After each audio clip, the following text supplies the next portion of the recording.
આગળ વાત કરીએ નલ સે જલ યોજનાની। નલ સે જલ યોજનામાં હવે લાલિયાવાડી નહીં ચાલે, જે પ્રમાણે સમાચાર પ્રાપ્ત થઈ રહ્યા છે। નવનિયુક્ત સરપંચ અભિવાદન સમારોહમાં CR પાટીલે આ ટકોર કરી છે। અધૂરા કામ પૂર્ણ નહીં થાય ત્યાં સુધી નવી ગ્રાન્ટ નહીં મળે તેવું CR પાટીલે કહ્યું છે। દરેક નળમાંથી પાણી ન આવે ત્યાં સુધી નવી ગ્રાન્ટ નહીં મળે। જળશક્તિ મંત્રાલયે તમામ મુખ્યમંત્રીઓને સૂચના આપી હોવાની વાત પણ CR પાટીલે કહી છે।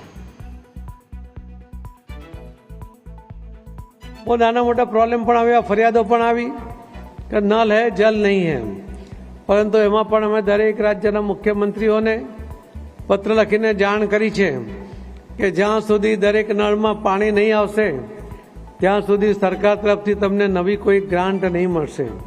એની પાછળનો ઈરાદો એ છે કે જે નાની મોટી ફરિયાદો છે એની ઉપર કામ થાય અને એના કારણે ઝડપમાં લોકોને ઘરમાં પાણી મળે।